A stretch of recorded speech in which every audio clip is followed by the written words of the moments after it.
And most people, they think small. They're thinking, well, I'm making, 13, 14, 15 bucks an hour. How can I get a dollar raise per hour? Screw that. That's not how you become successful financially. You're trading hours for dollars. And what I teach all my students, the first step is you trade your hours for high dollars. I don't want to make 15 bucks an hour. I want to be able to pick up the phone and close. I want to make 200 bucks per hour. If I flash back to where I was back in the day and I was hearing myself say stuff like this, I'd be like, dude, 4K a month sounds pretty sweet if I can get a few people to pay me that. It doesn't directly drive revenue. You can't point your finger at certain statistics and say, this is how much money that produced. Because 4K a month, I remember, I'll never forget this. A guy named Greg Reed taught me this. He was a client of ours. And you know what he said to me? He said, Jeremy, 4K a month is more than both of my Mercedes and my house payments. It's a lot of money. The issue with that was the lesson I learned here. It just didn't have anything to do with driving revenue, so it wasn't easy to justify. Just so you guys have a clear perspective on, what we'd ideally like you guys to start up here in this 5-day window, we're going to take a look at some of the online service business lists. We're going to talk about the pros and cons of each one of them. Just as a reminder, we have our marketing agency, a social media agency, the virtual assistant. We have just being a freelancer, selling single skills like the web designers, the copywriters, content creators, email marketers. Like Dan mentioned, he was a one-man show with the copywriting agency he started. Any just one skill, once again, more of the freelancers. Let's start off with our virtual assistants. Virtual assistants, otherwise known as VAs, they get paid the least and they do a ton of work.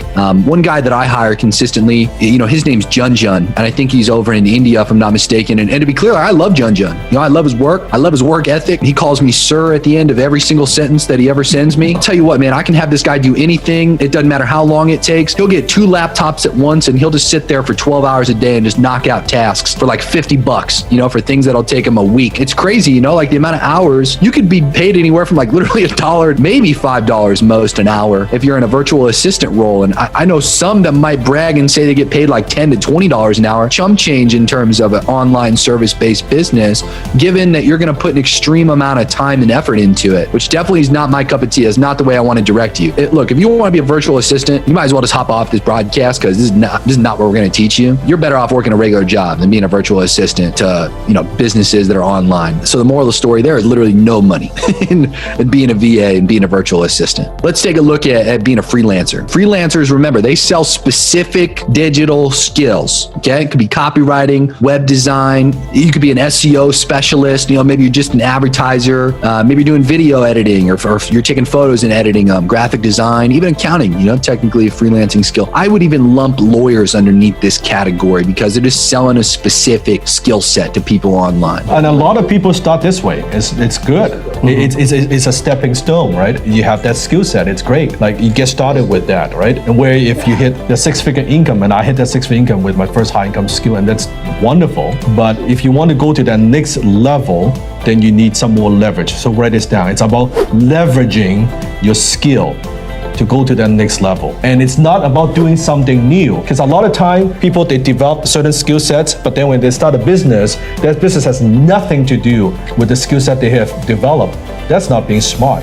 What is being smart is taking the skill set that you have, I'm gonna leverage this to start that business.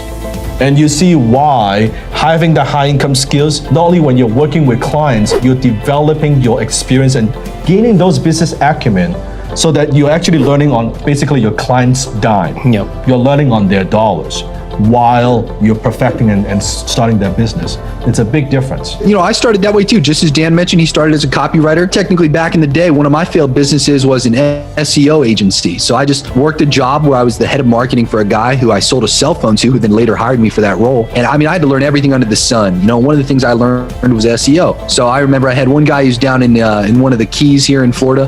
Long story short, this guy, his name was Captain Jack. He'd hired us for SEO to get his boat chartering company down in Almirada to take off a little bit more, but we were only paid about $800 a month. So although, sure, that might be good side money for a lot of people, I don't want you thinking small. That's the whole point of what I'm trying to say here with the freelancing thing. Like, sure, you get to sell a skill for a cost, and like Dan said, back in the day, hey, 10K a month, 120K a year, that's a lot. That's a lot for a lot of people. So happy. I want you to skip some stepping stones here in this challenge. Okay, sure, along the way, hey, you end up at 6 figures in a year, that's great. That's not my intention for you. I want you to go well beyond that. It's going to be possible for some of you to take this model seriously. But to be clear, when you're a freelancer, you're just selling skills for a cost. That's all it is at the end of the day. Benefit of freelancing, instead of working a job, you do get to work with multiple clients at one time. So you can end up, charging 10 people $1,000 a month, and hey, easily, you're at 10K a month, just like that. You could charge 10 clients $2,000 a month. You're at 20K. But the problem with the freelancing, you're limited on your earning potential because you're literally just selling your own time and effort. So like, there's nobody else to help you when you're a freelancer. It's just you selling whatever skill that you might have. I mean, hey, like I said, that might sound great for some people. Once again, I want you to skip some stepping stones in the process of what Dan and I had to learn the hard way. Go to the better model. There's only so much time in a day that you can work. Therefore, freelancing is just kind of a step up from being a virtual assistant in my eyes. They get paid more, still very limiting. So Mauricio here says, what do you think of running a VA business? If you're in the position where you have a bunch of VAs that you're essentially pimping out their time to businesses, you might think of that as lucrative because you're managing a group of people. However, the problem is they're just virtual assistants. What's the middleman money on a few dollars an hour? Even if it's between 100 people, it's just not a lot. And you still have a pretty big headache of the operational management of that kind of business. Here's the way I want you to see it. In the beginning, for most of us, first we don't have a way, a mean to make a living, right? We say they go to school, you get good grades, you get a job. For most of us, first of all, we have from zero. We get the first stage we want to get to, it's just some kind of income. Make sense, right? Give me a thumbs up if that makes sense, right? Some kind of income, something, right? We get the first job. Then the next goal, once we get that, is how can we increase that income? How do we maximize the income? So from it could be a low income job, right? Making X amount of dollars. And most people, they think small. They're thinking, well, I'm making, 13, 14, 15 bucks an hour. How can I get a dollar raise per hour? Screw that. That's not how you become successful financially. You're trading hours for dollars. And what I teach all my students, the first step is you still trading hours for dollars, but with a high income skill, you trade your hours for high dollars. I don't want to make 15 bucks an hour. I want to be able to pick up the phone and close. I want to make 200 bucks per hour. Right? So it's not a linear from $10 to $20 or from $10 to $221. Is how do I go from $20 to $200 per hour? Suddenly, when you can do that, your hourly rate has gone up. Yes? It's gone up significantly. But there's still a problem. The problem is we only have 24 hours a day. Right? So the next stage is not just how do I maximize my dollars because you can only go so great. Now my hourly rate is $10,000 per hour. Someone to hire me for consulting is $10K per hour, $166 per minute. But that's still limited. That is still limited. Business, it's about leverage. It is about how do you go beyond. So your earning ability is this, write this down, is disassociated with your time. So first, time for money, then it's more time for money, maximum money, then has nothing to do with your time. You need to disassociate if you want to create more leverage. So that means it's not just the skill set that you have, now you got to combine it with some additional skill sets to go to the next level. And then at the end, once you have that, the highest level is then your money working for you. Now it's your money working 24 hours. Now you're like an investor. You're making an investment. You're making money through the dividends, through interest, through return, through all the different assets that you have. That's the next level. But here's the problem. Most people, they got a fucking job. They try to jump into this. They don't understand these stages you got to go through. It's like people making minimum wage and they go buy a piece of property with no money down, right? They leverage like to the hill and suddenly something happens to their property. A tenant moves out, a toilet breaks. They can't afford it, yeah. They can't afford it. They can't even afford 1 month of payment. They don't understand. They have not had the income coming in. They have not worked to increase the income to be able to do these type of investments. So this is it. It's not creating wealth. What I share with you, it's with the stage that you're in and you focus on what you need to focus on in those stages. You look at anyone who is wealthy, pretty much, it follows one of these things. Some kind of skills, some kind of business, and then they graduate to investments. Make sense? Yep. Yes? Dan, Jeremy, we got a question from Joshua. He says, I have a decent real estate background. Would doing wholesale real estate online in the US and Canada work for this model? Would it work for this model, Jeremy? It will work. So Jeremy?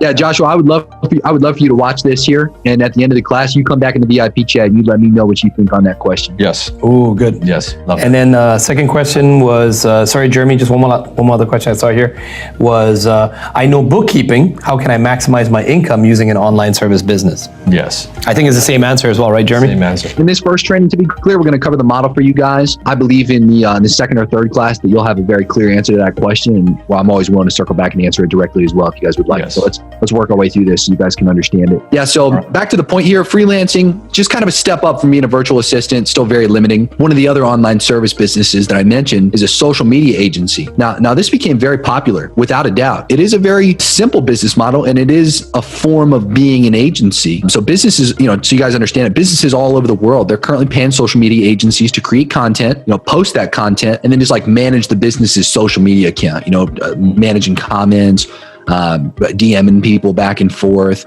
coordinating like content deals with other posts. Actually, Jeremy, when I first started with Dan, I was Dan's social media one-man agency at that time. That's right. There you go.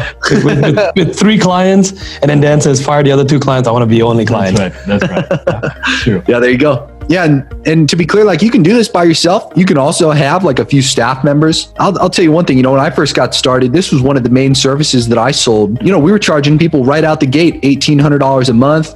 Then we found out between the 3 of us that it just wasn't enough money, and we started charging $4K a month for it. We had people paying us just to do this kind of basic stuff. And with the few staff members I had, the big issue was it was still very time and effort intensive. And on top of that, we weren't driving revenue for the business. So although same kind of thing, like $4K a month, I totally appreciate it. If I flash back to where I was back in the day and I was hearing myself say stuff like this, I'd be like, dude, $4K a month sounds pretty sweet. If I can get a few people to pay me that, like, why wouldn't I want that? Are you trying to demonize that? And to be clear, I respect where you're at if you think that that's a lot of money. But the biggest thing that I want to make sure you understand is that when you're responsible for driving revenue for a business, that can help you get paid exponentially more than if you're just managing something like somebody's social media account. Because although sure, you can technically justify it as a part of the money-making process, it doesn't directly drive revenue. You can't point your finger at certain statistics and say, this is how much money that produced. And so that was the big problem that I noticed. We weren't able to retain clients for a long duration of time because $4K a month, I remember, I'll never forget this. A guy named Greg Reed taught me this. He was a client of ours. And you know what he said to me? He said, Jeremy, $4K a month is more than both of my Mercedes and my house payment. It's a lot of money. Even though to me, it didn't feel like a lot of money. The issue with that was the lesson I learned here. It just didn't have anything to do with driving revenue, so it wasn't easy to justify. So once again, just to be clear, although you can work with multiple businesses at once, your monthly retainer really can't be much more than $1,000. Because once again, it's much more than what a lot of people have much more value in that they get to use more consistently that do help drive revenue. So you just become limited pretty quick in terms of what you're able to do. So still, like I was saying, guys, it might sound great. And I respect that. Not trying to demonize it in any way, shape, or form. I just want you to hear me out here and let you know I'm trying to get you to overcome the hard lessons that I learned. I don't want you to start off as a social media agency because I was there. I felt that was pretty limiting, and I've learned so much since that I feel is going to be much better for you. I wish somebody would have came down to me and said, Jeremy, this is exactly what you need to do. And I wish I would have skipped over that whole social media agency phase. Remember, long-term, it's a very stressful business model to run because you're just limited on cash. You have to have staff in most instances, unless you just want to be a freelancer. Like I say, you can't really charge much more than $1,000, maybe $2,000. If you get up to the level I was at $4,000, that's great, but still, you just really aren't going to be making as much as you could.